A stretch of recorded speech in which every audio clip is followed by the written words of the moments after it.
Hey guys, welcome to another episode of the Reseller Information Network. We are so excited today to have some special guests with us.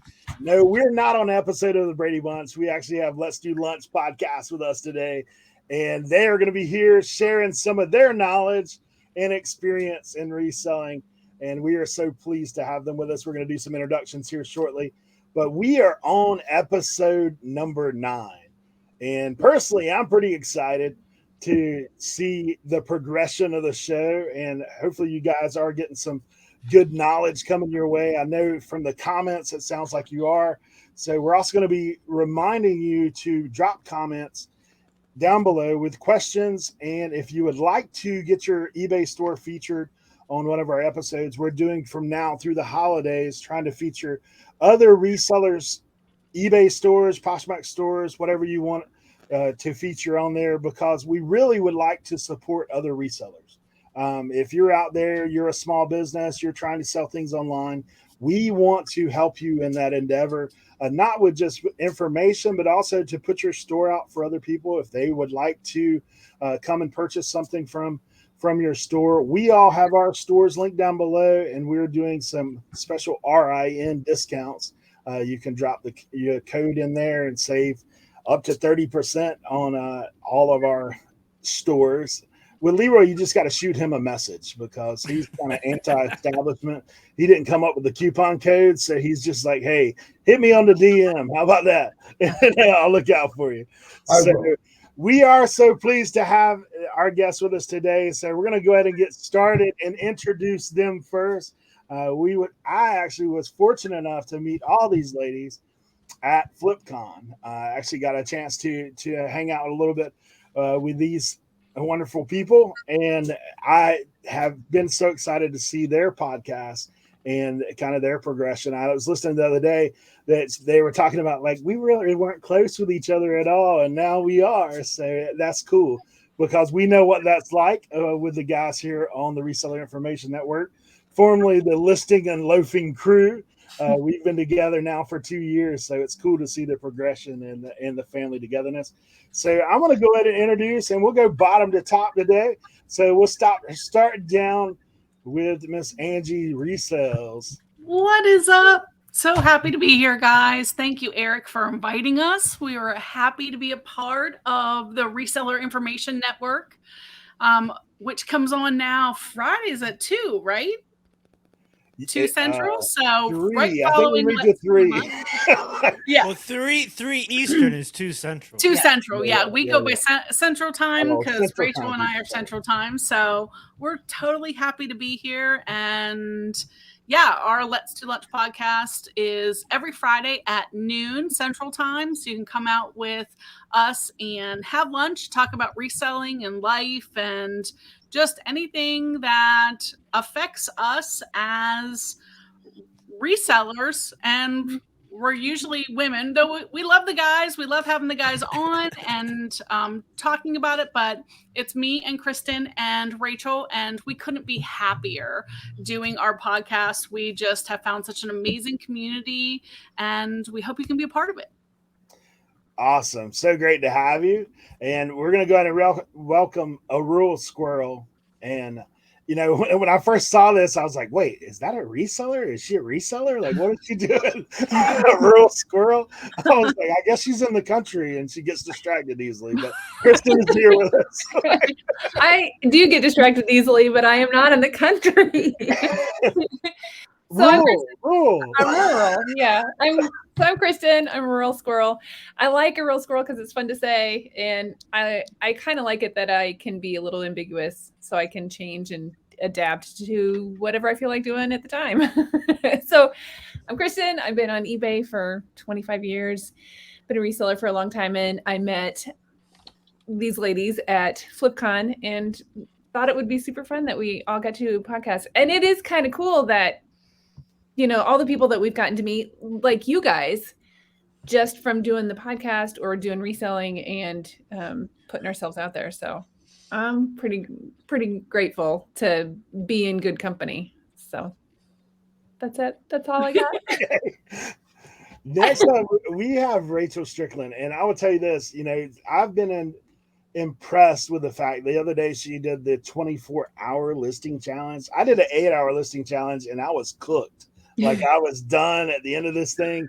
But Rachel, man, how in the world, other than coffee, like mainline it in your veins, like how are you getting through the 24-hour?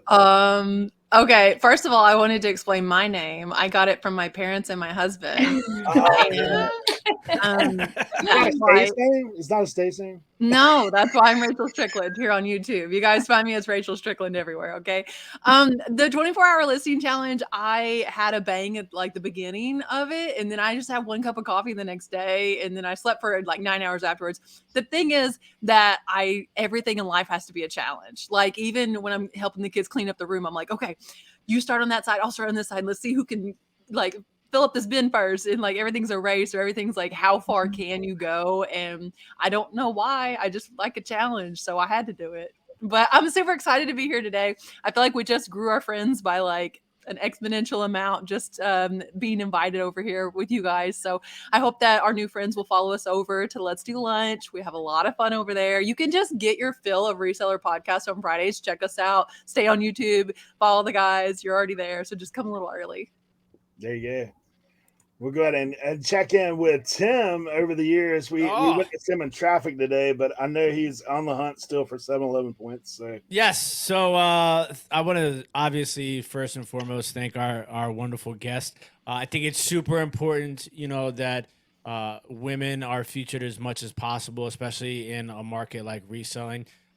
Most of you know by now I'm very all about diversity inclusion. So I think it's super awesome, and I'm really, really excited to hear from different people because, after a while, I'm sure Cernoch and Leroy and Jimmy and Eric, they get a little tired of hearing my voice. So thank you, ladies, for filling in and giving them something else to listen to besides myself.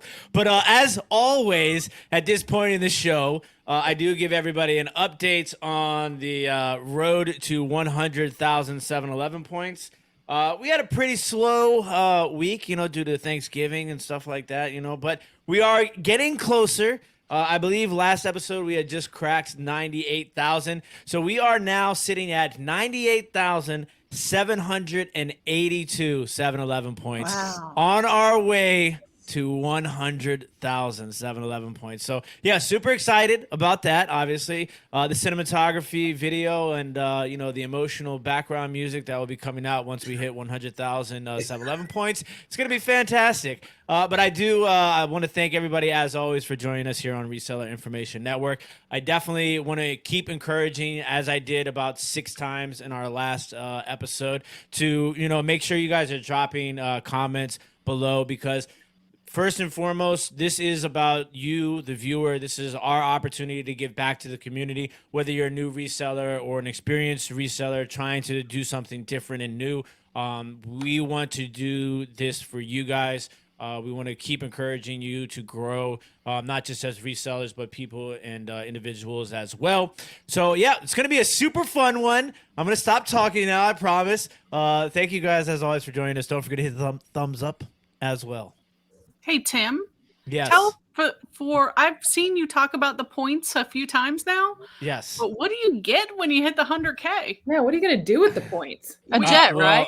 Okay, so listen, I have not watched that yet, but I don't know if you guys know about this, but there's a documentary on Netflix right now called Pepsi. Hey, Pepsi, where's my jet? I lived it. I was alive in that time frame. Yeah. So I am. I want to say I was alive too. I'm pretty sure. Yeah. So I was born in '84. So I'm pretty sure I was alive during that. Yeah. But yeah, I don't think I can get a jet. We're still working out the details. There's possible Slurpee machines. In effect here, maybe a 7-Eleven store of myself. But mainly, it's just because I want to get to 100,000 points.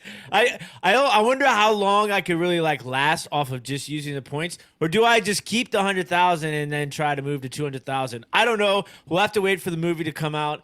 So we'll wait and see. But I don't really have an actual goal of what to do with the points. They like send you a plaque or something, you know? No, Like I don't think so. I mean, I have been to a couple of 7-Elevens though, and then they'd be like, kind of look at me like, you do know you have like 90,000 7-Eleven points, and I'm like, yeah, I'm on my way to 100,000, and they're like, I just hope nothing funny happens, and they don't expire or anything like that, you know. But we're gearing up. I have no idea where I rank as far as the 7-Eleven points worldwide. What if they're not like? What if they don't have the infrastructure to deal with 6 digits, and when you roll over, it just resets? God, Zero. like, Y2K it? I mean, listen. Yes. I'll be on the phone with corporate, and we'll figure that out I'm really from there. nervous but- right now. Yeah, it's getting down to the wire, ladies and gentlemen. So we're getting Right. close to 100K. I'm excited. Nice. There you go. All right, coming to you live from Casa de Leroy. We have Blood, Sweat, and Cell in the house. What's going on, guys? I got a quick story. My story is a little shorter than Tim's stories. I was at FlipCon, and I decided that I didn't have enough candy that was on the tables at 2 a.m. And I wanted to go look for some more candy to put in my pockets because I was greedy. And I saw these ladies all over a ladder. They were on the ladder trying to take pictures next to the ladder, on top of the ladder. They were carrying the ladder. And I was like, what is going on here? And I knew it was these ladies. And I said, would you guys like me to take the picture? And I took the picture for them. We have an inside joke between the 3 of us or the 4 of us about the ladder and me taking the picture for those guys. And then I sell tools. And we also did a quick little video of them at the panel. I think they all remember that. But I'm really excited to have these ladies here today as well. Was able to meet all 3 of them, which is amazing. And thank you for joining us today. Thanks, Leroy. That was funny. That was at 2 a.m. Did you expect to see a bunch of ladies trying to get up on a ladder at 2 a.m? It was probably the best picture in the whole roll, though. When I saw the picture, It was. I I was had saying, no that idea- sounds like my type of party. 3 ladies and a ladder at 2 a.m. I had no idea he was there for the candy. I'm just Oh, known yeah, for I having never this told you guys that. I'm pretty sure I know why the candy wasn't on the tables, though. because you ate it. I had a lot. I probably She was had, squirreling it away. I did. She has a major sweet tooth, Leroy. yeah. Yeah. That's funny. Last but not least, wearing that fire shark tooth today. Yeah, I My see man, you. tearing up. Hey, listen, I don't know what I can say now. Everyone, look, we had awesome introductions and everything like that. I mean, I'm so glad, Angie, Kristen, and Rachel are with us today. Like Tim said, just getting different, resellers to come on and give us their views and again, the diversity. I always pick something up from every reseller I meet or I talk to. So it's awesome having them on. And yeah, I don't have any 7-Eleven points. I mean, I think I capped out at 8,000 or something like that. And Do you have mission points? Do you have mission points? That you I wish listen. They had listen. A couple of workers are walking around. Warehouse workers are walking around with some sweet mission hats, and I'm like, "Yo, how do I get one of those?" You know what I'm saying? Yes. So, so hopefully they can put in a good word and I can get a mission hat. But yeah, I'm really excited about our discussion today because I know these lovely ladies are going to give us some really cool insights to kind of what they do. And again, like we always want to our watchers to learn, and I'm going to be learning as well. So I'm really excited for today. Yeah, we always have that. For me, I'll just be straight up. I always have the notebook out when we have guests on. Even when these guys are talking, we've been together for 2 years. Every week on our Tuesday show or on this show, we have information that's dropped that I don't even know. That I'm writing stuff down, going Cernoch put me on the boot game. He's been having me on that for a while. The latest episode we dropped prior to. Well, now it would be on Monday, but when he dropped that boot episode that's just, hey, look for these boots. These boots sell for a lot of money. Here's the key things you're looking for. So, like, I immediately, after we filmed that episode, man, I went out the next weekend. I found boots. I joked him the other week. I said, man, I found boots that I definitely, like, I would have never picked these things up before. Never. Like, I'm looking at these things. Like And look at these old man boots. Like, I ain't picking that stuff up. Chelsea boots. He knew about it. He knew what they were. He told us about it. And, you know, so therein, we learn every episode. Hey, cha-ching. That's always good. But we learn every episode. We hope you are too. I do want to jump into some comments real quick before we get into the 101. And I just want to share a couple people's stuff that is Lady Luck Junk drops in and says, thank you for sharing your knowledge. Danica, we always appreciate you being here for sure. Sue Genosky says, always news we can use. And Nicole Turner said, you guys are awesome. Had no idea about most of these brands. She's talking about them boots as well. And somebody did say they would like us to do a 1 hour deep dive on every platform if possible. That's a lot, but we could possibly squeeze out some time in some of that. We're going to be looking at some things today as we go ahead and get into the 101. It's not just one. Everybody's invited, so we're going to get jumping. All right, so for today's 101, we're doing something entirely different than what we normally do. Normally, one of the guys is taking hold of this section of the show, and they're doing a 101, things for beginners, things for, hey, this is the basics of this. Maybe it's not a beginner reseller, but maybe it's a beginner idea, maybe on a different platform, maybe on something else. So being we've got extra guests with us today, what we're going to do is ask the question is, what is something that you could share with people maybe about a different platform? Tim last week did go through an episode where he talked about the various platforms he sells on. But if you had advice for someone and they were just starting out, whether it be eBay, Poshmark, even Whatnot, you know, any of the rest of these platforms, like what is one piece of advice that you would give somebody?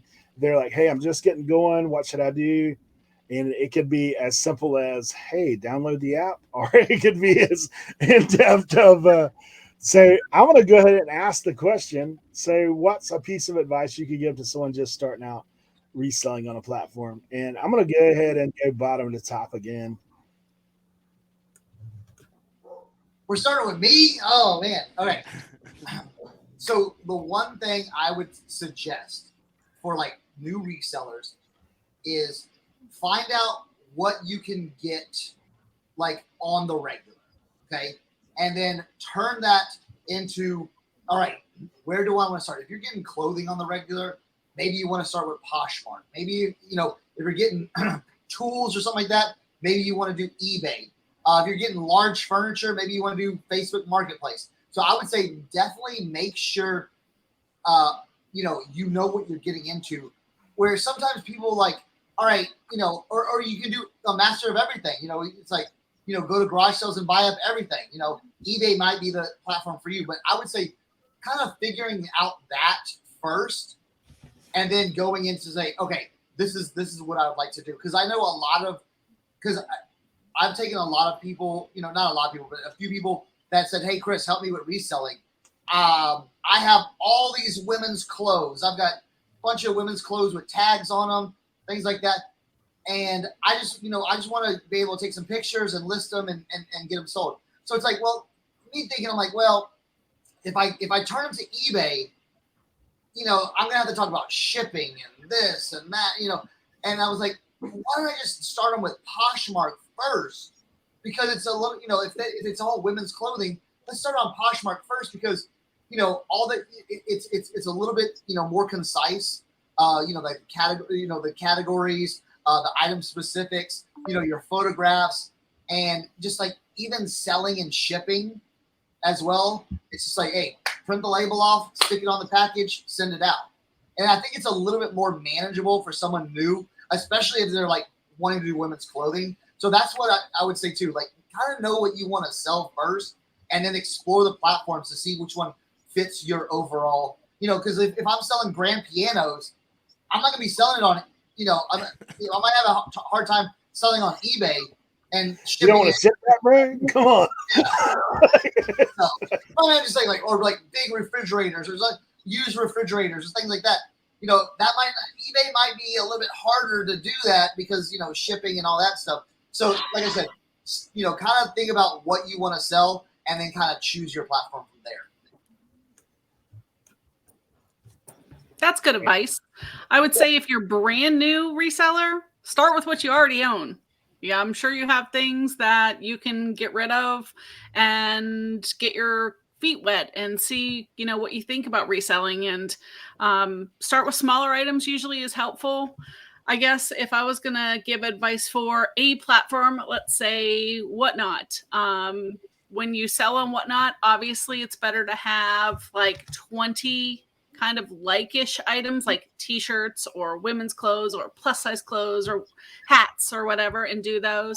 And don't start your items out at $1. $1 makes you like so little money.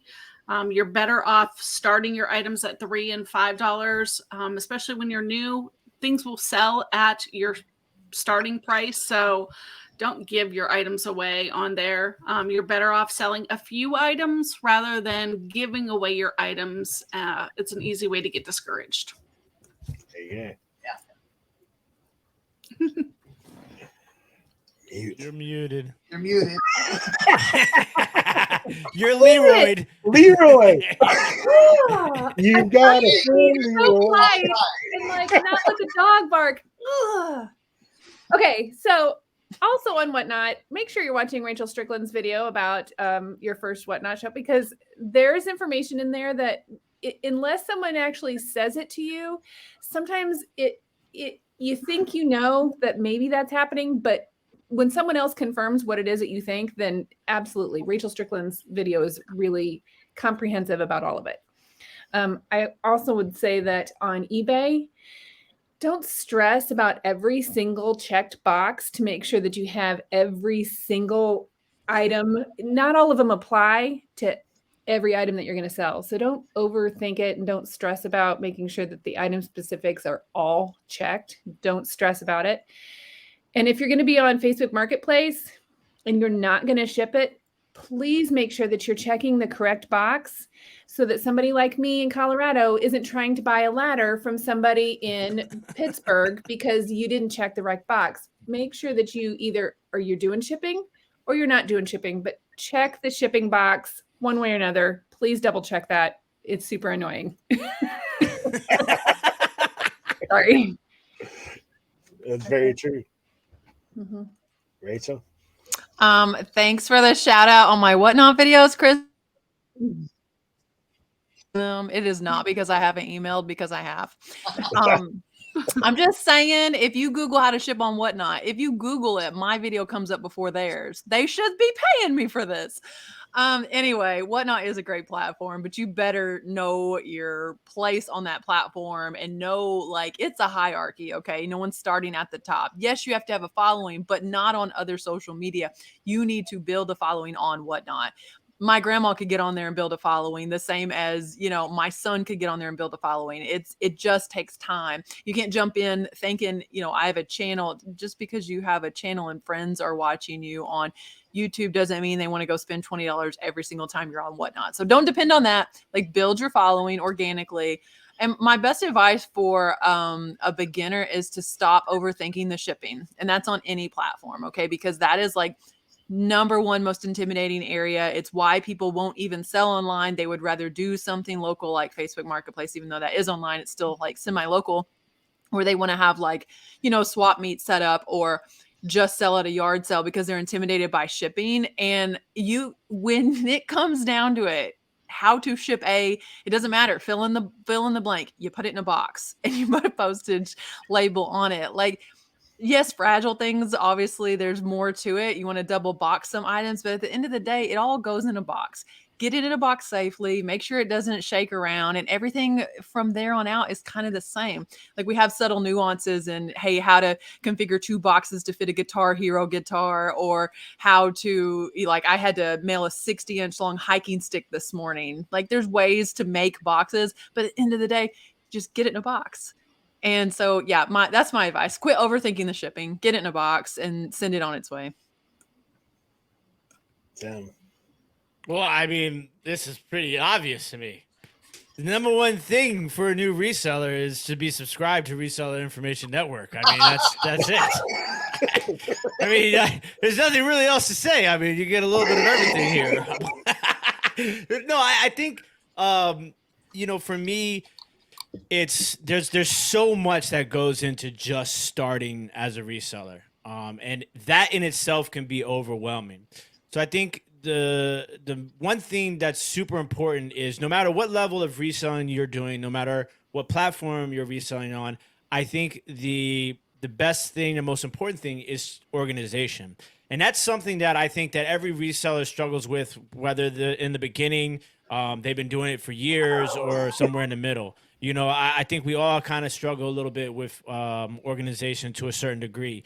But I think it's super important. If you start off organized, it's a lot easier to transition, whether you're going from part-time to full-time, or you're ramping up your store volume, or you're moving on to another platform. Those sort of things are going to be so beneficial down the road if that's how you start out. And so when I say organization, I don't mean, you know, having all your totes with letters and numbers on a shelf. Like, I mean, you know, I'm talking about like everything to the detail, you know, like knowing, okay, I'm going to need this amount of boxes to last me this amount of time. I'm going to need this amount of bubble mailers to last me this amount of time. I need to pay this amount of money for this item because this is how much the fees are going to be for this platform. Like those sort of details are going to be so beneficial if you're nailing them early on in your reselling career, because, you know, there's always going to be something that you're going to be learning over time. So, you know, I stress this each episode. It's, you know, reselling is about adjusting and adapting more than anything else.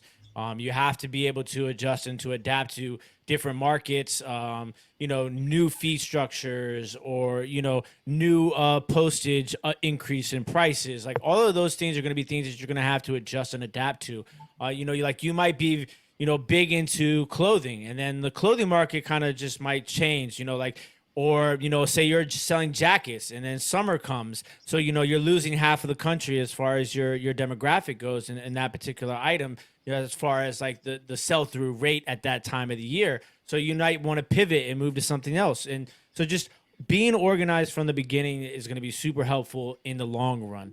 Obviously, you know, when I joked about the Reseller Information Network, I mean, it's true though, too, because I think my last point is going to be to always keep your mind open, you know, because if you go out here and think that you know everything, or you learned everything from one YouTuber and you program yourself to that, eventually you're going to run into a wall. So the most important thing is to always keep your mind open, adjust and adapt.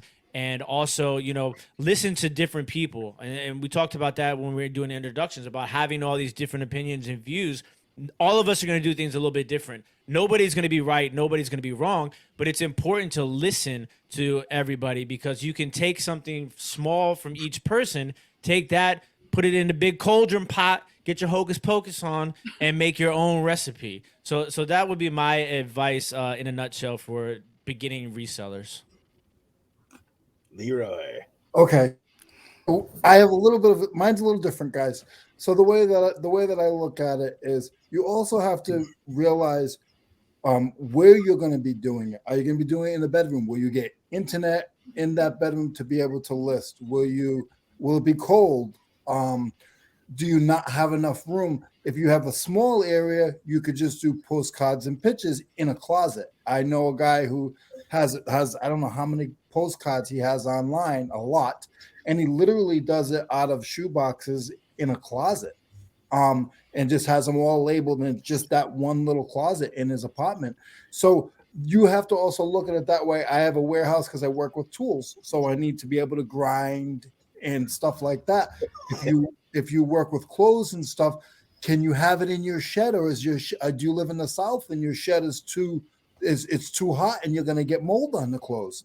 So please make sure that you realize what your workspace is going to be before you decide to jump into stuff like that as well. And then on a Friday, you make sure you watch the ladies on Let's Do Lunch podcast, so you can go through your day on Friday, start your weekend out good to go get your stuff that you find, to go list more stuff to make more money. That's all I got. Nice. There you go. Obviously everybody has great answers. Last week we were talking about learners are earners, and that's it. Really, that's it. You keep learning, it's gonna improve. And there is no one way to do everything. There's lots of ways. It depends on your circumstance, your surroundings, and your situation. Like if you're in there, like for me, I live on a literal small, tiny island, and I have to drive to go to anything. It's just how it is. Like I tell people all the time, it's 30 to 45 minutes just to get to Walmart from where I live. Like, I mean, it's one of those situations, like you're going to take a bridge if you want to go anywhere. You might have to take a boat on occasion. So like you have to kind of adapt to what you have. If I had to rely on selling high-end boots and that's all I could pick up, then I'm out of business. I'll just tell you, unless they're Wanchie's fishing boots, like we ain't got them here. Like we're not gonna be picking them up on the regular. So you kind of do, like Tim said, you got to adapt, but just constantly be learning. And there's plenty of opportunity to do so. I would advise, just like they said, that's what's so great about having panels like this, because you get all different aspects of the same thing. Like we're all resellers, we're all making money doing this, but we do it a little different. Like, and everybody here, that's one of the things I've always enjoyed about being with the guys on listing and loafing. Every one of us does things entirely different. We've all been picking together, and everybody picks differently. Everybody negotiates differently. Like it's cool to be around and see. And I know that these ladies, obviously, in the time that they've spent with each other, there's at times that where we're doing things completely opposite. Like they may be doing things completely opposite, but it works because it's your business. Ultimately, it comes down to you. Like I always say, there ain't nobody else paying my bills. None of them jerkers on YouTube are sending me a dime that have told me how to do this thing. So, hey, I'm going to do what works best for me, but I'm not going to be arrogant enough to not listen to what other people have to say and try and apply some of that to my own circumstance. All right, well, we're going to jump into the next section.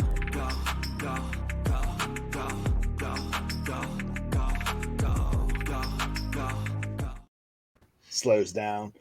For us, it's so funny because if you guys could ever see the behind the scenes when we play all this music, like usually everybody's got the head bob going, like we're doing something, then we come back in. So this next section that we always talk about is what's trending. What's something that you see out in your marketplace, or maybe something that you've seen that has just taken off, and it may be something unexpected. And we will go again, bottom to top, Leroy.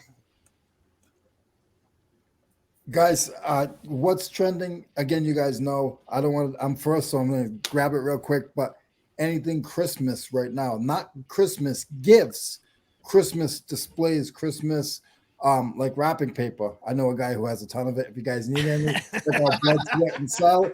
On the bottom over here, I got about 70 rolls. But wrapping paper, gift cards, anything like that to do with things for Christmas, not actual gifts, but displays, people just getting their direct decorations. So stuff like that right now is trending. Right now, for me, I'll tell you, in the last 2 weeks, it's been women's coats. Like I sold like 4 of them yesterday. I was like, out of nowhere, because I've had them listed. Yeah, I did some relistings. Women's coats right now.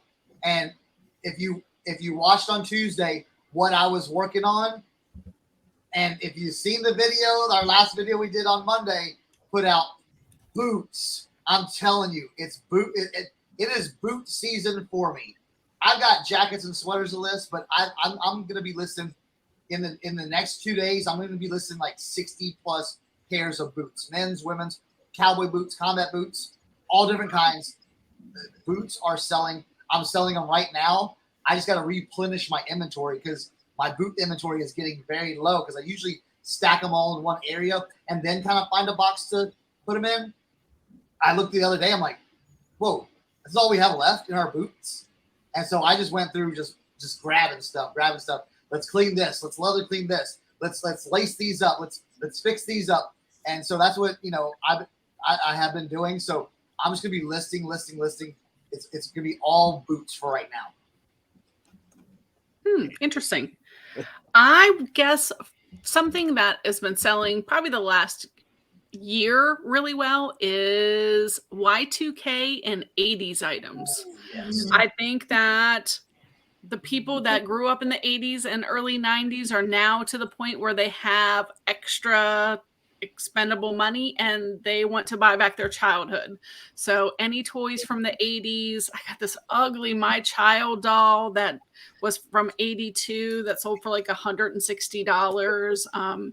But anything that brings back childhood memories from that age group, that's what's selling really, really well. More so than it has for years, like in the last year. So look for those items for sure.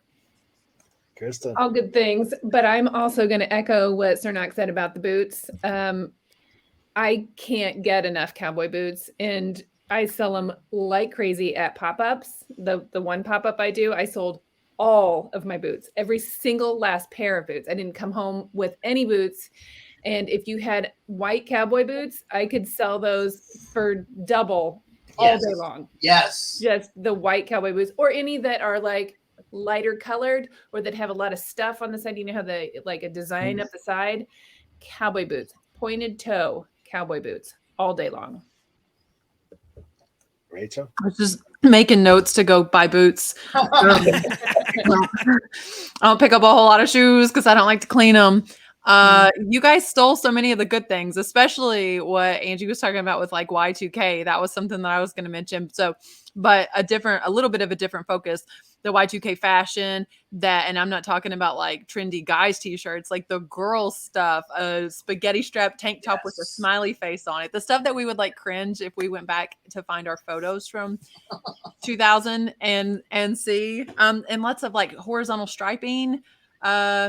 Yeah, any of the 90s fashion is really, really in right now, but it's into like crazy amounts. Shout out Courtney Bola Buddies, because she just had a video where she's talking about Abercrombie pleated mini skirts selling for $200 plus. Jeez. It's an Abercrombie, like I can't sell designer stuff at that price. Yeah. So don't sleep on some of these, anything from like Hot Topic of the Y2K era. That stuff is just, I don't know, like almost that goth emo. We're like going from like Y2K into that, because as much as we don't want to admit it, when in the 90s we viewed the 70s as vintage, well, guess what the 90s are now? Like, Exactly. the equivalent's the same, so it doesn't seem like it should be. But yeah, I have to echo what Angie said. She's a smart lady. I follow everything she says.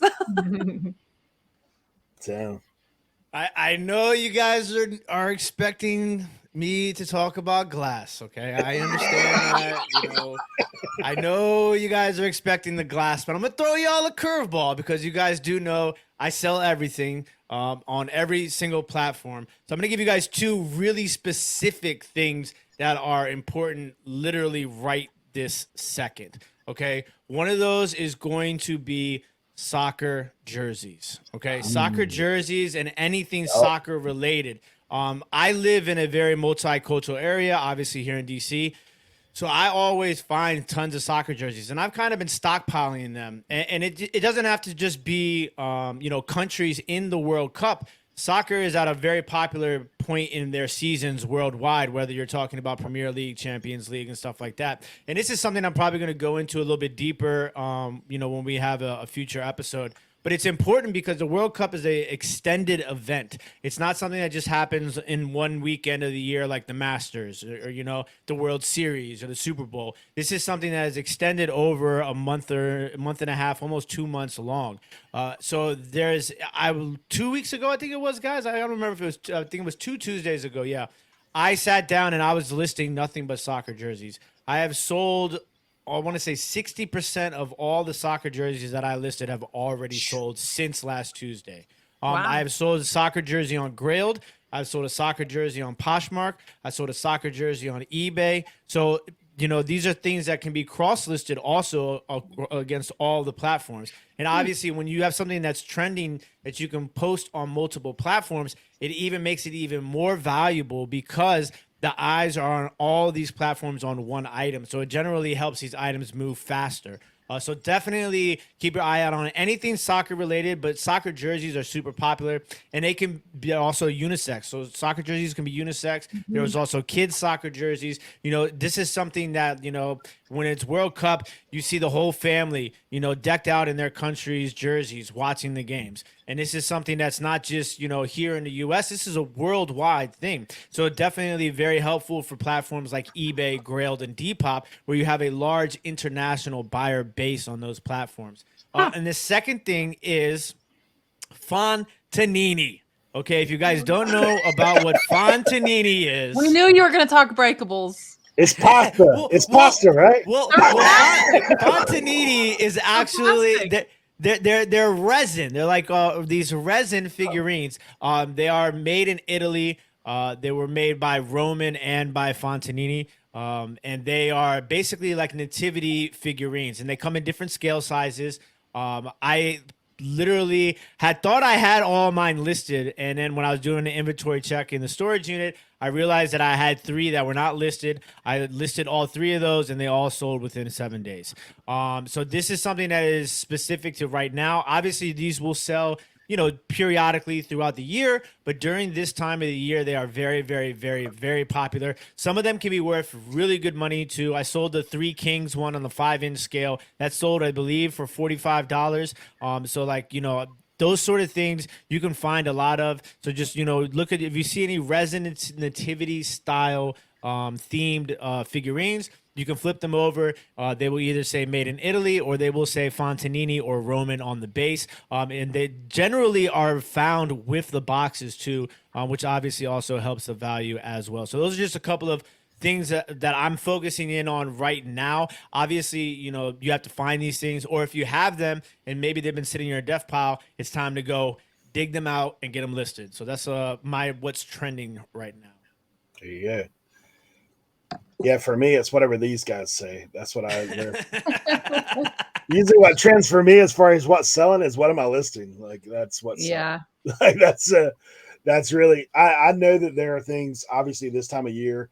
For me, it really depends on what I'm finding because I will list in mass. I mean, I actually sold golf stuff this past week, which you would think that's about done, but I sold $100 golf bag just the other day. So Nice. it's one of those things. What I'm listing is what I'm selling, but I do keep my ear to the ground about what's being said on what's going on out there. I've actually been digging. Yesterday, I went in and dug for some of my soccer stuff because I knew I had some. And good thing about World Cup, though, you got a year, right? It's over and done with, but it's definitely hot right now. 4 years. You got 4 years. I know, right? Like, it's crazy. But, all right, we're going to jump into the next section.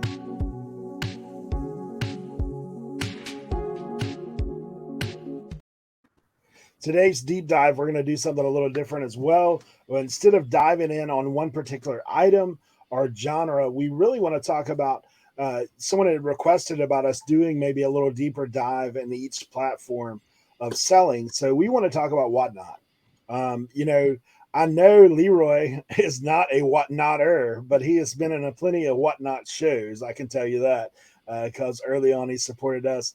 Cernoch and Tim actually, as far as reseller in our world, he was probably the loudest voice early on about whatnot that of anybody. He's the first one I heard about it from. He's the first one Cernoch heard about it from.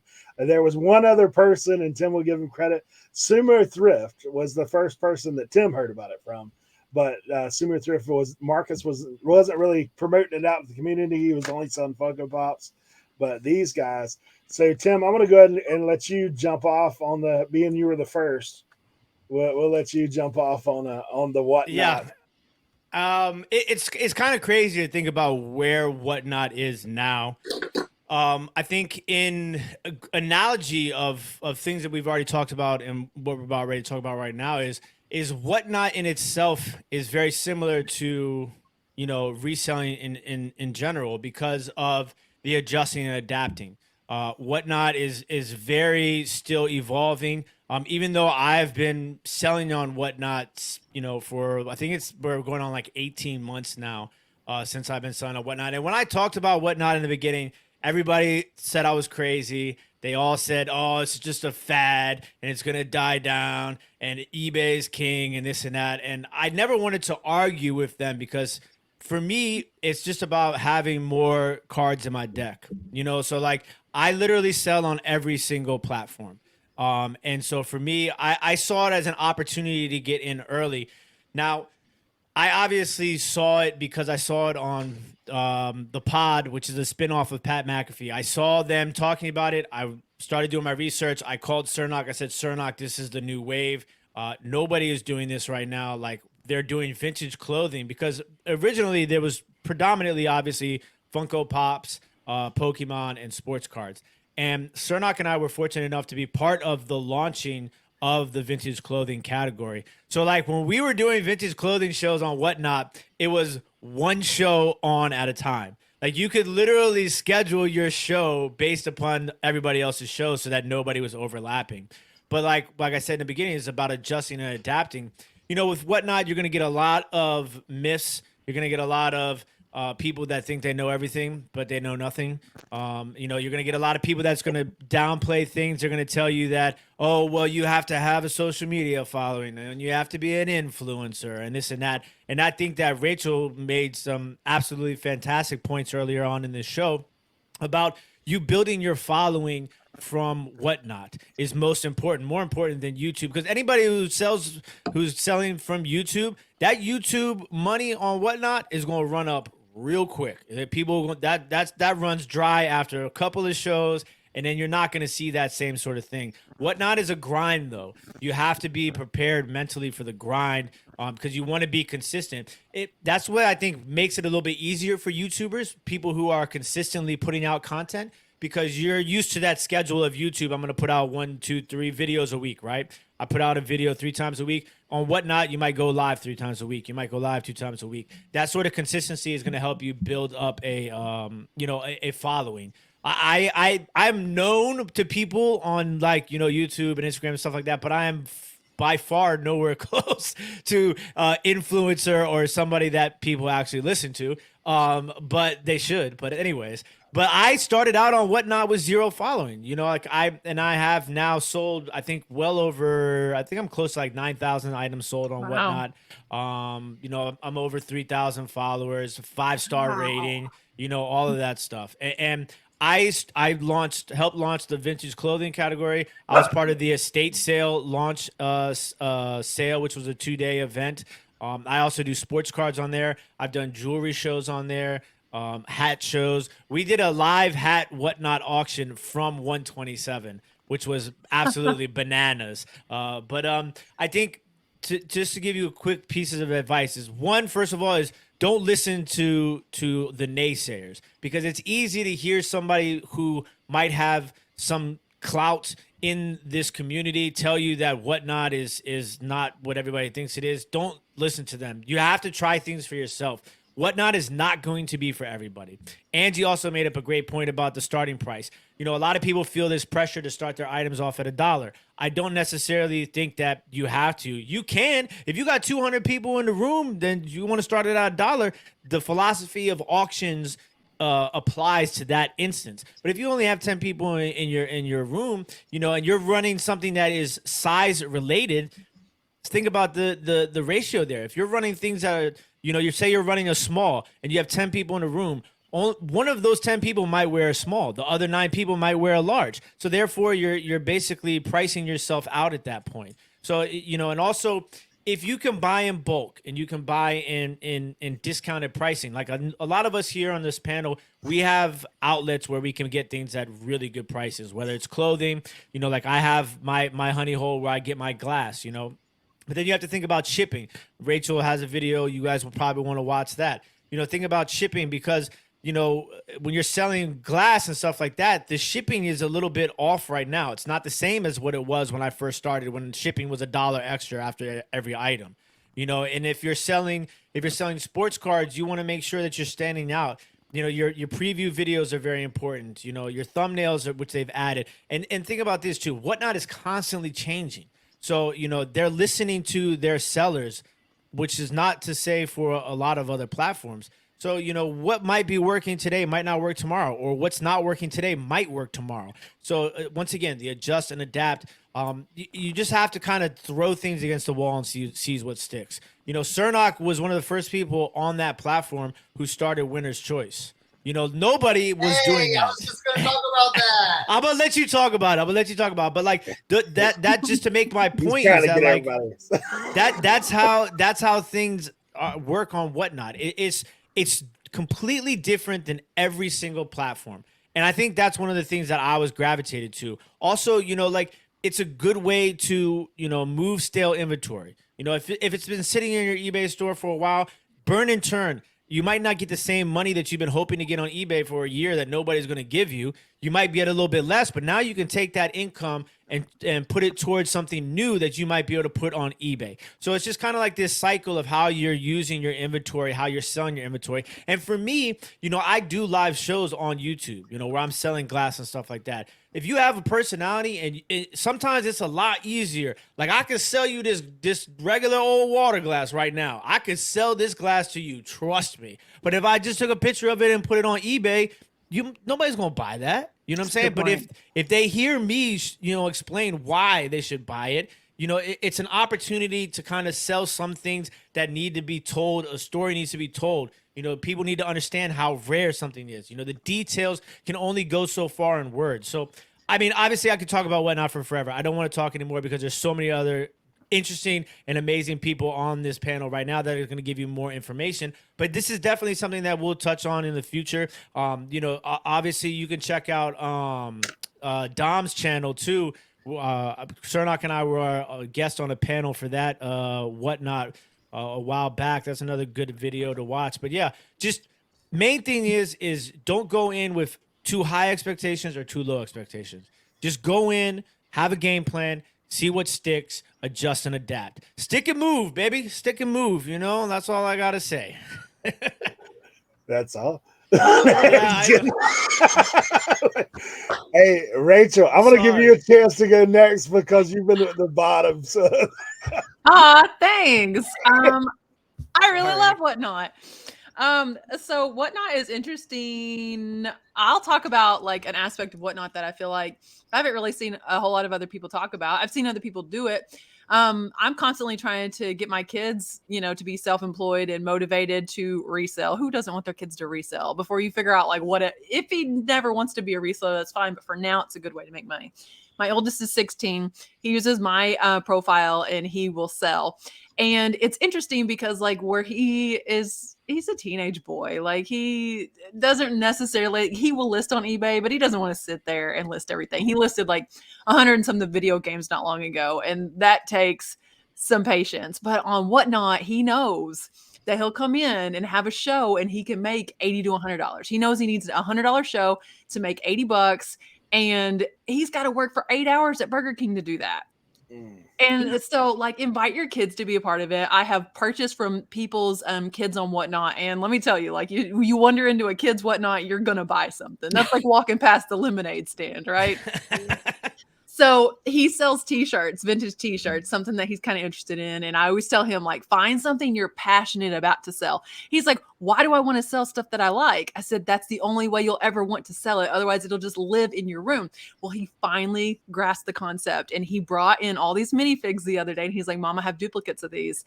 I think I'm going to sell them on Whatnot. And like, we don't sell Lego at our house, but he's going to.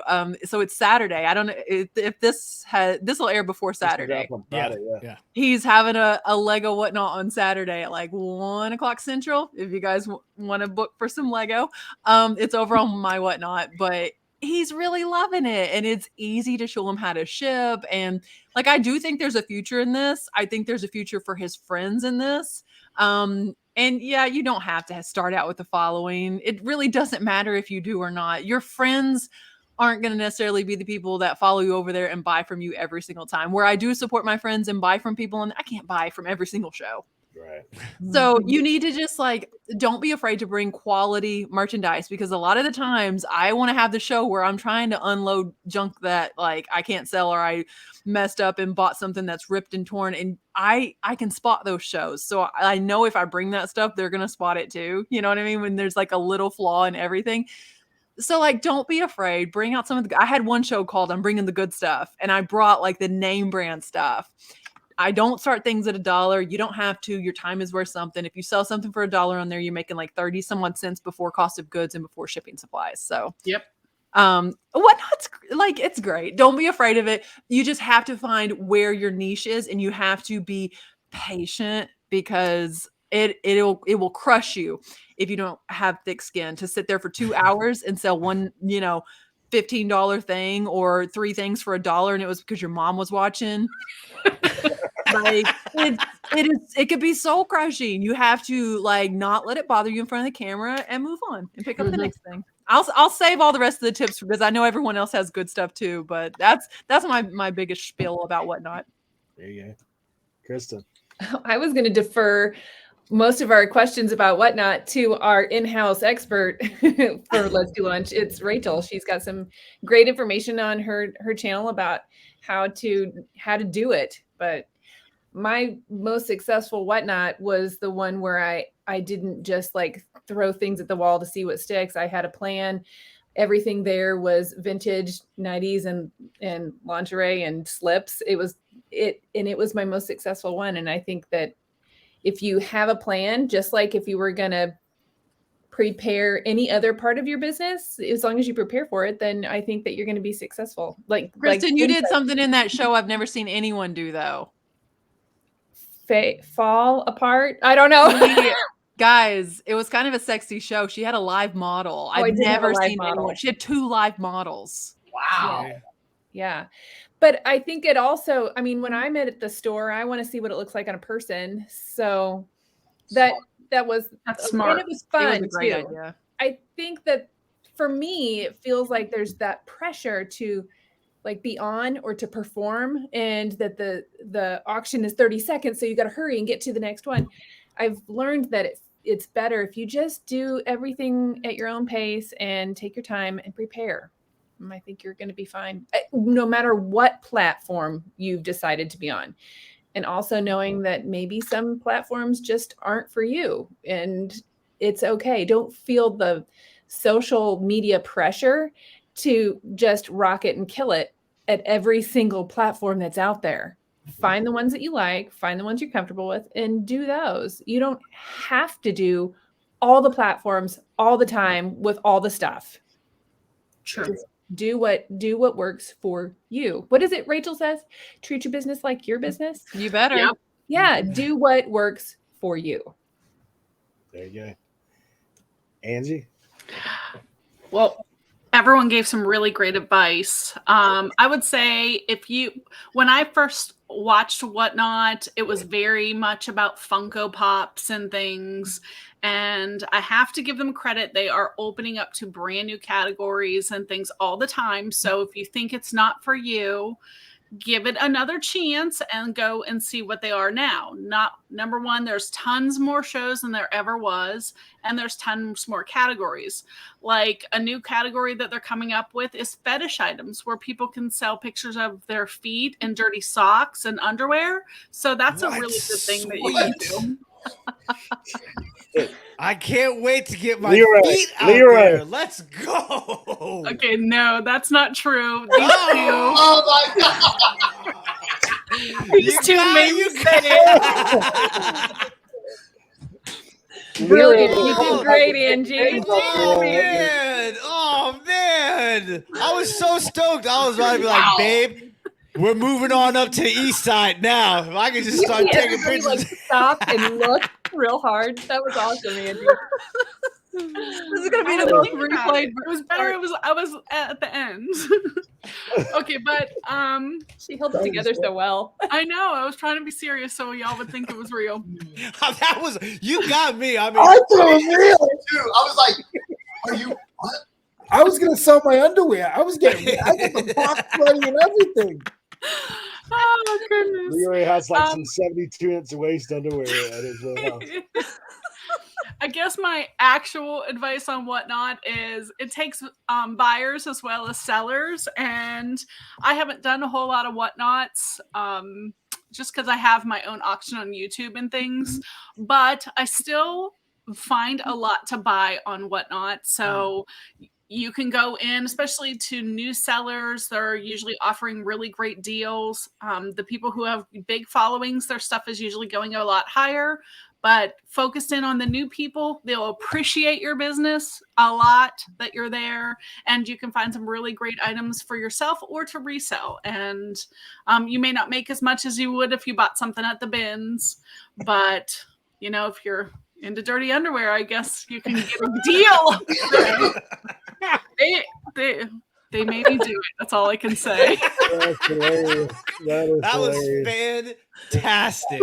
Well done, ladies. Yes. I don't know how you're gonna pack that done. one up, but I don't know. I was like, this is Wait, like I have to give them this.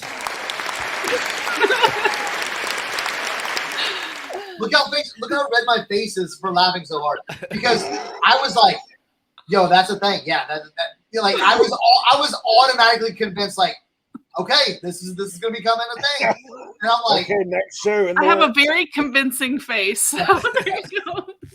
My thing on Whatnot is, so I'm taking a little break from Whatnot because I had a huge vintage expo that we went to. And then I wanted to really focus on Q4 for like eBay and Poshmark and Grailed, because that's where like a lot, the sales ramp up. So I'm going to get back on Whatnot.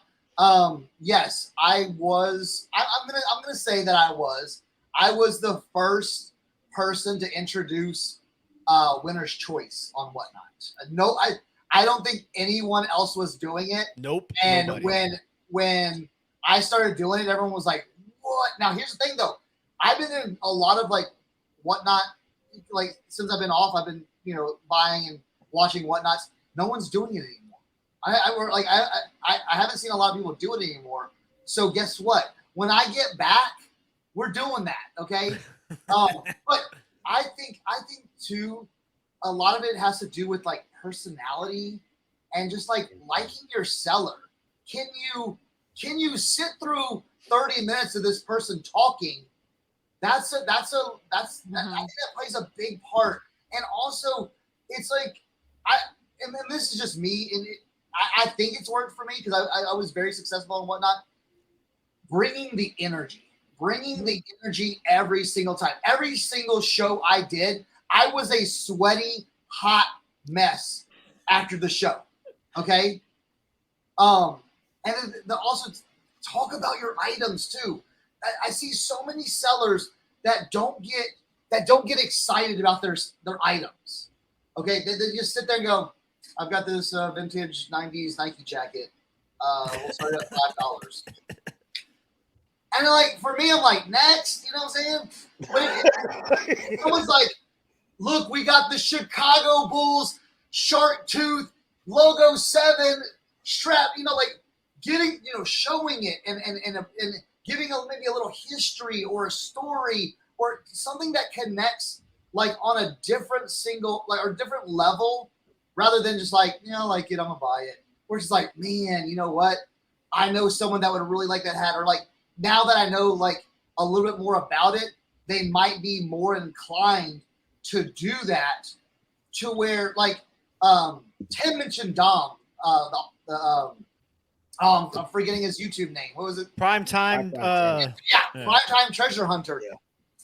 So his comic, like, it took a long time. And oh, by the way, I got Dom on Whatnot through a referral. But he will show a book and talk about why it's special, why he's bringing Batman 247. It had the first appearance of this villain character, and he'll show it like, all right, I want to show the condition, and it's very like the care, the time on your item, to where it's not just like, all right, we got Batman 257 and we're starting it at $5. Go. So that's why I say just like bring that passion, bring your energy, bring your expertise. You know, you're not gonna be on what, you know, you shouldn't be on Whatnot if you're not excited about what you're selling. And I see so many people that think they can just go on and be like, okay, well, I'm just gonna let the clothes sell themselves. No, you've got to bring a certain amount of energy, a certain a look, a style, and it's all a little bit different for each seller, but you got to bring something just like a little bit different. And I think that's what's going to bring you success. So probably after the new year, I'm definitely going to jump back. Now, here's the thing. I've been off for like 3 months. So I may have to start a little bit slower and build that. I mean, I think I've got like 3,000 followers, but I'm probably going to have to build that back up. And I know that where some of these people that are just getting into it, they're just like, I did my first show and it was a disaster. Oh, you know, it's like, it's okay. It's going to happen. You know, you just learn from your mistakes. Try something different. Maybe bring a different product, but it's going to be okay. And here's the thing too. Right now, I just want to let everyone know, you know, watching, it is still a buyer's market on Whatnot. Absolutely. Okay. So if you're selling, you need to just throw eBay out the window of pricing, please. Okay. If you're worried about what you could have got on eBay, guess what? You should never bring that item to Whatnot. True. If you're stuck on, well, that's $150 on eBay. Well, guess what? You should have listed it on eBay. I think for sellers right now, it's all about liquidation. It's about liquidation, or if you find a big, like, say you go to a yard sale and you find, okay, I'll give you a perfect example. I went to my honey hole and I found over 200 heavy metal rock VHS tapes. Okay. That's perfect for Whatnot because I spent $2 on them. $2. She's like, $1 a box. Get them out of here, please. Okay. That may be over like $600, but it was like that. Those are the type of things, you know, it's about liquidation because but that's $3 a tape though, you know, or like averaging $3 a tape, but that was a total liquidation of those items. And I think that's what a lot of like resellers, especially in the clothing section, have a trouble with. It's like, look, yes, you might list that for $50 on eBay or Poshmark, but it's going to sell for $12. And if you can't grasp that, or if you can't handle that, then Whatnot's not the platform. But if you can, like, hey, I'm buying stuff for 25 cents, 50 cents a piece, and I've got tons and tons of shirts, throw them up there. Boom, boom, let's go. You know, so that's kind of like the thinking right now. And I'm gonna come back with hats. And guess what? If I get $5 a hat, that's great. Okay, if I get more, that's fantastic. But again, I know, you know, well, I could have put them on eBay, but that's a lot of pictures, a lot of time. I want, you know, if you want to, you know, make money a little bit faster, liquidating is the way to go on Whatnot. So that's what I kind of think about it. Okay, guys, you guys know I have not done Whatnot, but I had the opportunity to be with these guys when Kevin had his first Commonwealth, had his first Whatnot auction. I'm going to tell you, it's very important, very, very important. I did not stop that whole show. Those guys were doing, you know, giving the hats, and everybody was talking about the hats. I was organizing the stuff in the back. So everything had a box. The box, boom, you put the name on the box. Somebody gave me the name tag. I put it on the box. You have to make sure you're organized. And if you can have your boxes and bags ready before you even start your Whatnot, and sort of have like a number system, then once you sell it, you can put it on there, put the name of the person that bought it, and then you're golden. I don't have much more to say about it, but please try to be organized. I know I didn't stop for that whole show. I had a great time because it was live with all my friends. But besides that, I think that's very important. Yes, absolutely, Leroy. Yeah, he was such a big help when it came. Yeah. Like, because we had because I had to transport that back home, and then box it up and print all the tags. And look what Leroy did, inventorying each hat. Oh, it made it so easy. When I got, okay, boom, here. Oh, already done. So he made it so easy for me to do that. And that's very important. And yeah, Leroy doesn't even have, it hasn't ever sold, but he knew, all right, this is, the organization is important, you know? Oh, can I add one more thing? Because Leroy reminded me, and I want to just say one more thing, please. I'm sorry. Don't kill me. It's because I it just reminded me, like, even for people who are like mid-level sellers, like as far as timing goes on whatnot, I have learned. When I started doing the sports cards, I was one of the first people, because normally you'll see like shows that have a lot of items. It'll just say like item 1 or item 2, item 3, item 4, item 5. You have the ability to put pictures. Some of this stuff did not exist when we first started. Like, you couldn't put pictures in your auction. So like pictures, a detailed title, use your description. Now, one of the biggest things about this tip is this.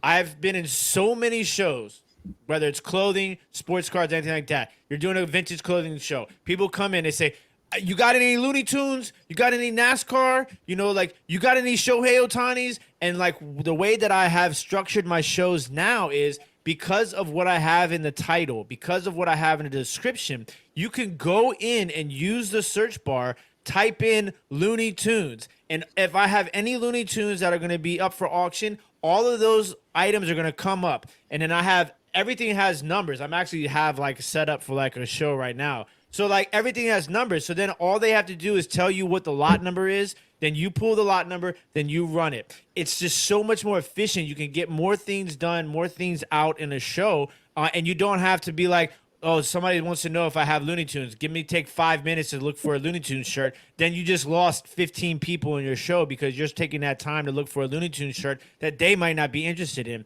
So definitely, Leroy just reminded me about like just being organized. Like, those sort of little things will help you as a seller tremendously. There you go.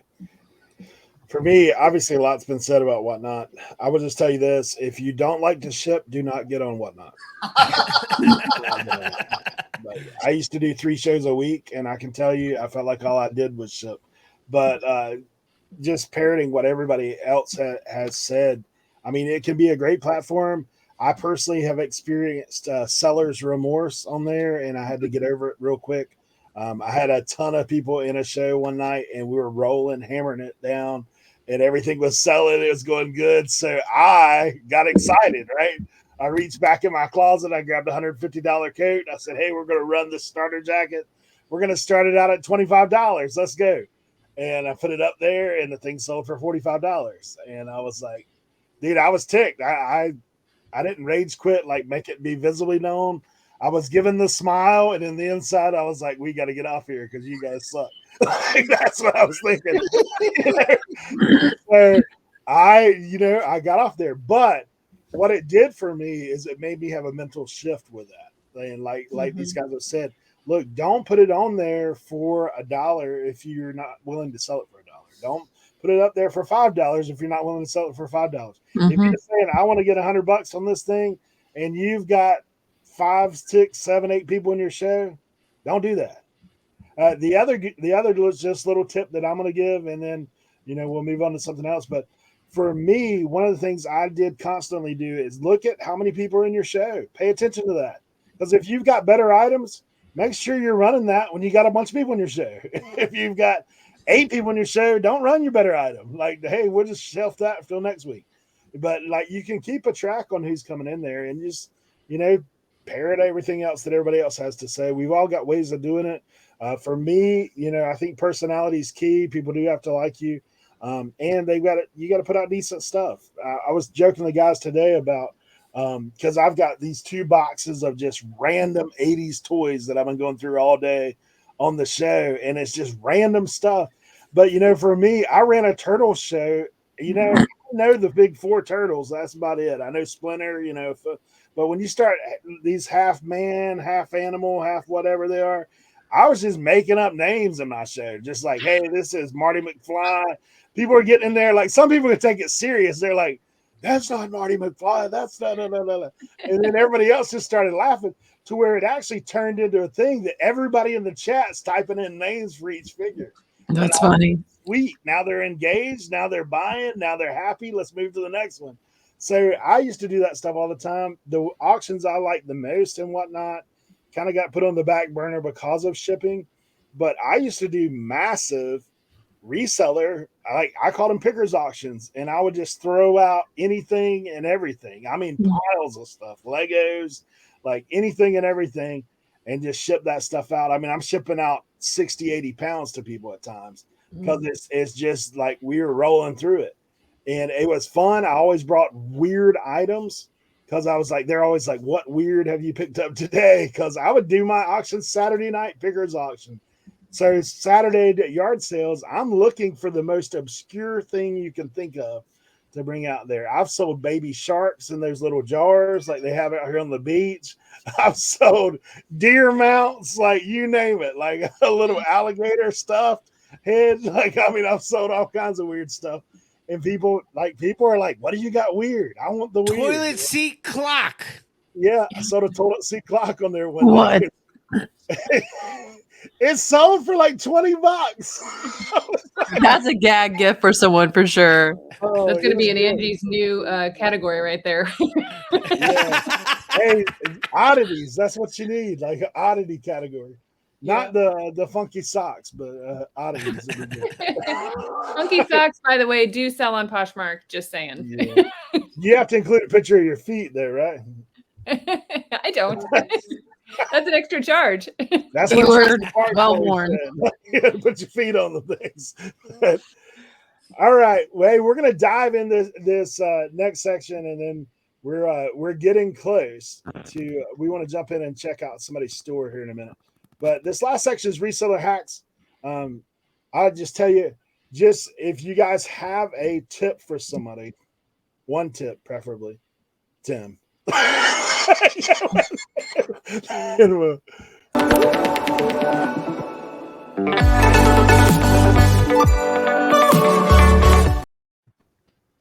Tim will get you out of the way right here. Oh, geez. Okay. All right. Reseller tip and trick for today. I'm trying to think of something that we haven't done already. Let's see. Okay. Geez, you just threw me on the spot. I was at the top, so I was like, I'm gonna be last. I'm gonna be able to think this one through. Reseller tip and trick. Okay. Let's go with measuring. All right. So I sell a lot of items that need to be measured. I think that it's important, obviously, to include your measurements in your listings. I have heard some people say that they don't need measurements, or people don't read descriptions, or some people might put the measurements with the pictures, which isn't necessarily a bad thing, whatever works for you. But sometimes I think it's best to have them in the description. Obviously, this saves you in any sort of case where somebody may say that the item was not as described. A lot of times pictures can be very misleading as far as sizing goes. So I just think that it's on a professional level, measurements will help you. And make sure you include all the measurements. So for example, if you're doing a shirt, you want to do length, chest, sleeve, are typically the measurements that I would use for a t-shirt. If I'm measuring a vase, I would do the height, I would do the width of the base, and I would do the width of the opening. You have to think about what measurements would be important to somebody. So if somebody's buying a vase, they probably want to know, I want to make sure that it fits on this shelf. So it has to be this amount of height. I want to make sure that I can fit this amount of flowers in it. So the width up top needs to be important. The base that the vase is sitting on needs to be a certain size because my shelf is only this deep. So things like that, you have to always think about, try to get ahead of the game. Because like sometimes, if you're selling a teapot, somebody's going to be like, well, how many cups does the teapot hold? So, it's always helps if you have that sort of information in advance, so because some things that may seem normal and obvious to you are definitely not obvious and normal to everybody else. So hopefully that's a little tip trick to kind of, get your foot ahead of the game beforehand. Rachel. I am going to give you a couple tips on getting Sharpie off of items because all the thrift stores do it. The number one thing that I use to get Sharpie off is that I feel like people are shocked by is essential oil.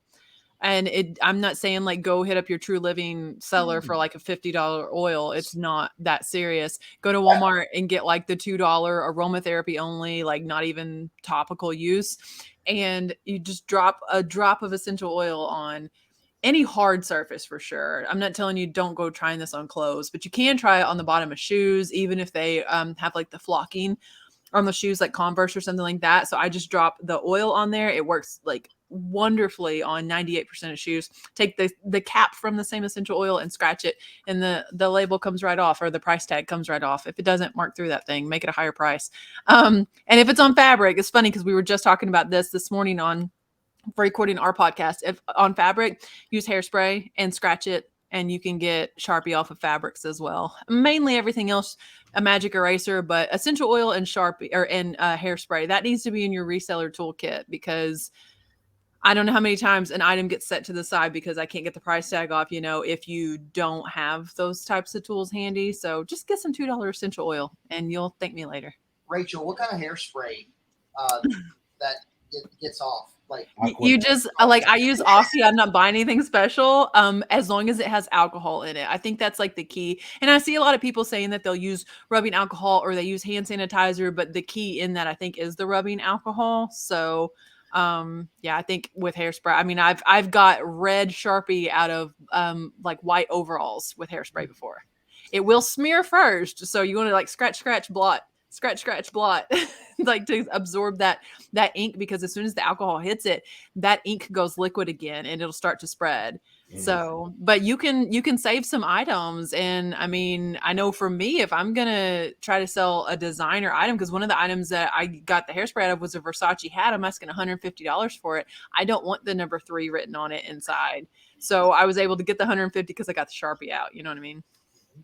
Is it as you used it? Like, I've got a Raiders hat that I've tried a few things on, and I still cannot get someone wrote ballpoint pen up in this joint. Yeah, try. I mean, I'll send you the reel later on Instagram. It's my very first reel ever on Instagram where I got the Sharpie out with hairspray.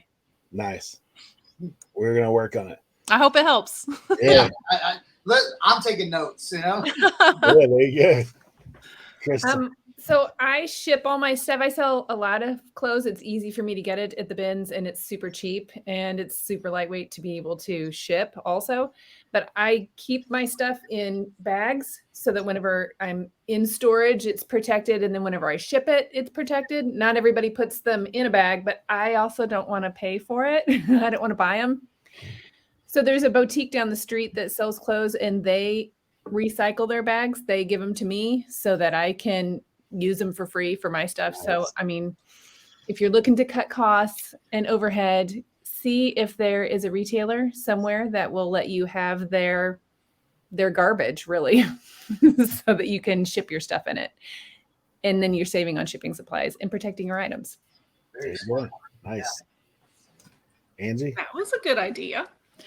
I pay for my bags, but I do put my clothes in bags. I guess I have 2 quick tips. One would be, if you are figuring out how much to charge someone for shipping, remember you pay fees on shipping. Don't sell yourself short and charge them $5.75 if it's $5.75, because you're going to pay 13% on that money. So you are starting out in the negative. Don't do that. The other thing is, along with shipping, is don't run out of supplies, which means have a system in place so that, like printer labels, I keep a spare set. As soon as one runs down, I order a new one so that I always have your supplies. Nothing will stop your business faster than not having poly mailers. So keep a system to keep enough boxes, poly mailers, labels, everything you need in stock. I made that mistake a lot when I was a newer seller, and you should see my backload now. I have some of everything, enough for the apocalypse, and I could still be boxing stuff for 3 years. So there you go. Yeah. Cernoch. My biggest hack, I was just telling this one guy that's getting back into reselling this very important thing about pictures. Okay, there's an app called Photo Room.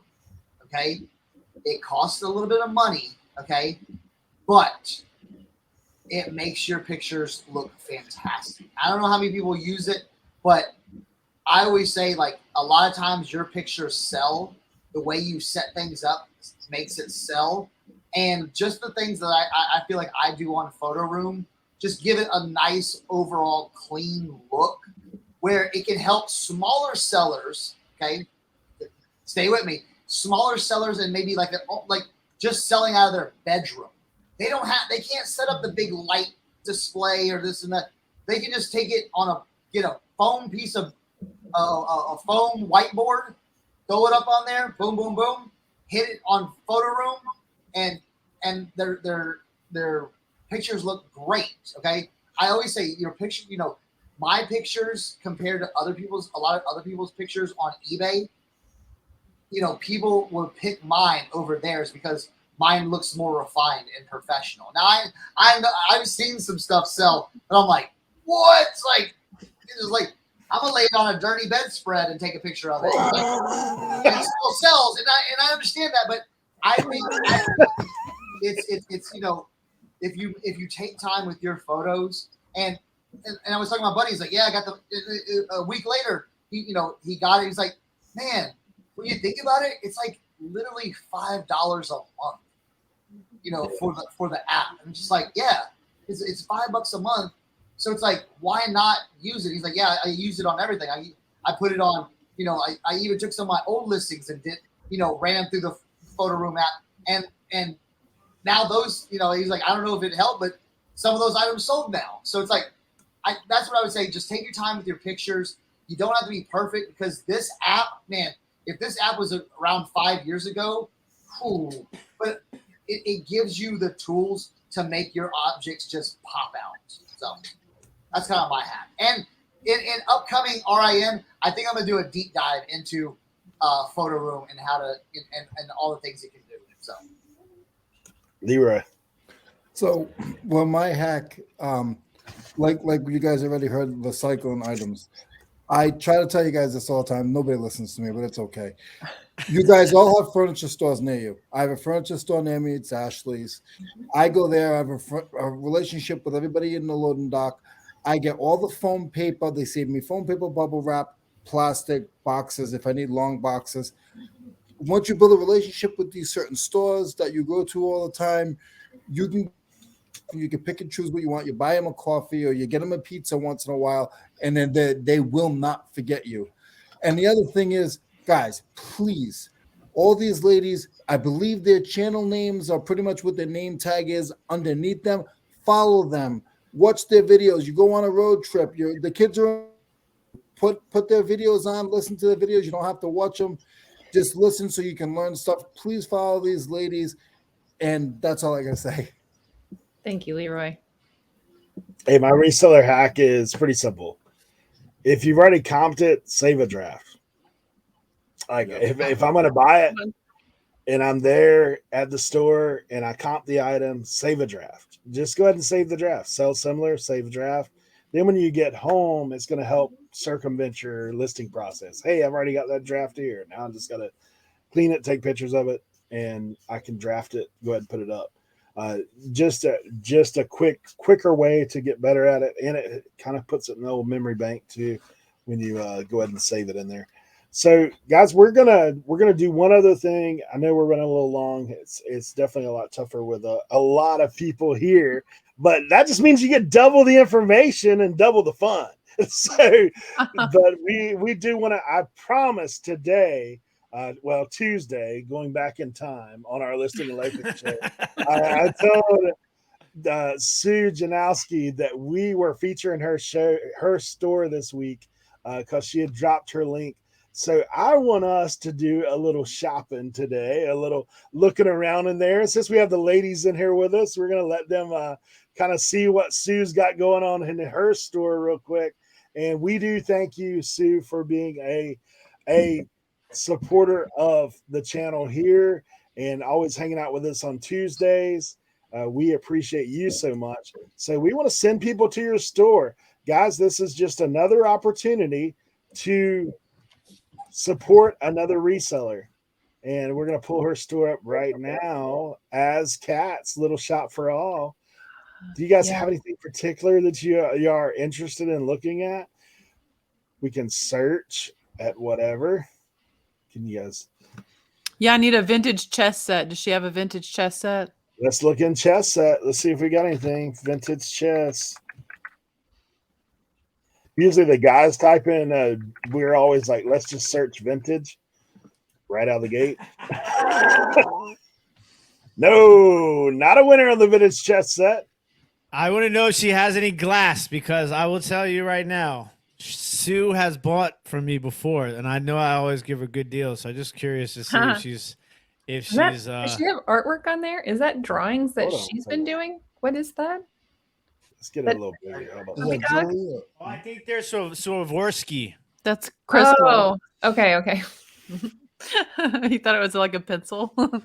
Well, I thought it reminded me of that drawing of Drew that you had on your. Oh yeah, the Hoogs Drew. So I thought it was a pencil drawing at first. Oh, that's I'm good. looking for the glass. Ooh, that's a nice Hall China teapot right there. A little olive green action going on up there.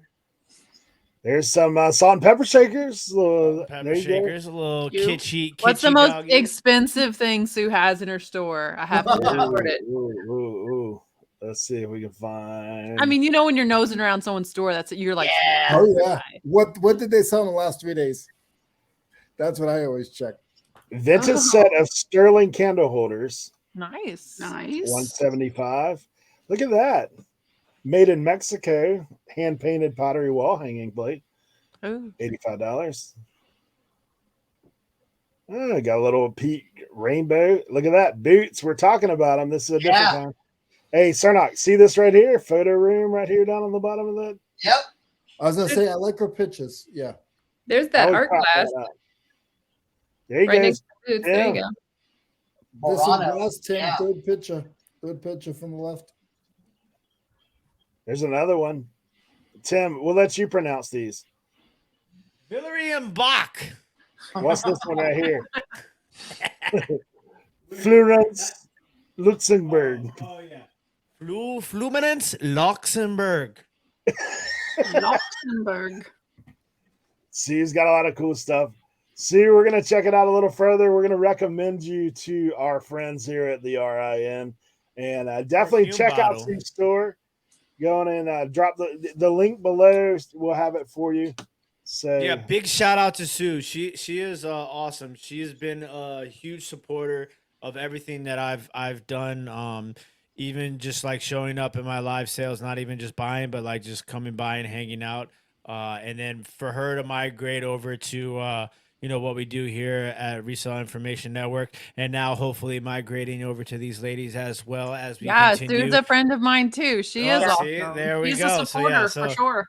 yeah, so Love her. I definitely just wanted to make sure that I gave a little bit of extra love to Sue, because I do appreciate her. She's been nothing but fantastic for me for a while now. So big shout out to Sue. We appreciate you. guys, I know there was some other people that dropped their eBay links. I'm going to go ahead and include them in this video as links down below. And we're compiling a little list. If you would like to have your store featured, we are going to get to all the people that are put there. We may have to do a couple in a week, but we're definitely going to put your stuff down, and we're going to add it to a list down at the bottom. You can go down and check out everybody's stores that we featured through RIN. So if you want to be a part of that, feel free to do so. Also, the guys have coupons for all their stores, like we mentioned earlier. So if you want to go in and get yourself a deal between now and Christmas, and if you see something in there, like shoot us a message. Hey, saw you on RIN. I'm here for the deals. We'll look out for you. Like, it's one of those things. We do, man. We appreciate so much. We're not going to dive into any more questions because we've answered so much to this point. You guys that are watching this, you may have to take small bites this week. You may have to watch a little bit, come back and rewatch a little bit more, and that's fine too, because it's a lot of information. I can tell you, I've already got a page of notes myself that I've been working on, because we do. That's what we come here for. Is we want to learn, we want to teach, and we want to, encourage you. So, like always, we appreciate each and every one of you guys for being here. I'm going to go around the horn and let everybody kind of give a little closing outro, if you would. So, let's see. We can get this thing back on. Gizmo. We'll go. Tim's always last. We'll go ladies first. How about that? I appreciate you guys inviting us on tonight, or today rather. Super awesome of you. I am definitely a fan and looking forward to learning. I love that you guys are constantly learning, and just a special appreciation for Tim for seeing the diversity that we're wanting to bring into like the reselling talking space and into this community. I really appreciate, especially someone outside of the niche that we're kind of speaking to a lot of the times, to actually see that and appreciate it. So thank you, Tim, for that bit of motivation at the beginning. You guys be sure to be following and subscribe to Let's Do Lunch podcast, and to all of us individually. My sign off is going to be the same thing it always is. You better treat your business like your business. There you go. Krista. Thanks, guys. We are really grateful that we got to hang out with you guys. I love hanging out with you guys on your channel too. So I always have you on in the background. So sometimes you don't always get a chance to say hey, but know that, we're all listening. But so grateful that you had us come on and that we get to hang out with you guys. So make sure you're following all of these guys also. And, Let's Do Lunch and all the good things. You can sit with us. There you go. Angie. She stole my line. Right? I thought maybe we'd say it all together. That's weird. We do it terribly. But our heart's in the right place. You have to put a countdown on the side. 3, Yeah. 3. So wrong. Seriously, Eric, we just really appreciate you inviting us on for episode number 9 over here. Love what you're doing with this podcast, and think it's going to grow and do great things. We love the information. I watch all the time, and I've learned so much about glass. Seriously, Tim, I appreciate it. But you know what I like most about this is it shows that we're a small community, even though we're all across the country, and you can build friendships even when you have a business that is by yourself in your home. There's others just like you out there, and I love that we can support each other and be a sounding board for each other. And that's not just us on here too, that's you. So be a part, reach out to us, leave comments, come in the chats, because this is what it's all about, is making this feel like we kind of work together and we are each other's support group. So anytime we can be a part of, this group in another way, we want to do that for sure. So thank you. And we appreciate all you being out there watching. Super well said, Angie. Thanks. Cernoch. Hey, this was a blast. We had great information. I think that this is the hardest I have laughed on one of our shows. Like, Angie, props to you. You got me. I loved it. I laughed. But Rachel, Kristen, y'all brought some great information. That's why we love bringing on guests, because man, everyone's always learning. Like I always say, like when you think that you know everything, I think Tim said something like that. Like once you think you know everything, you know nothing. Okay, because from Rachel, hey, I'm gonna try that hairspray on that Sharpie, because I've got some things that I've tried all kinds of stuff. I'm like. That's why I was like, hey, let me think about that, So it's something that, I'm going to try as well. And yeah, definitely make sure, everyone watching, make sure y'all follow the Let's Do Lunch podcast and all 3 of them on their individuals. So that's 4 subscriptions y'all need to do, that y'all have to do, okay? If we have guests, let's support our guests. And thank y'all so much for coming on with us today. Leroy.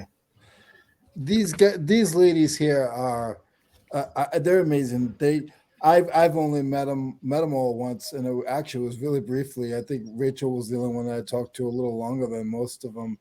But like I have a relationship with all of them. I mean, I'm in my own little box with the tools, and they just make it a way. Rachel had found some stuff from a family estate, and we had talked about some tools, and Angie's had some kind of sort of tools. I remember she had mentioned my name. They were talking about tools, and Kristen with the ladder.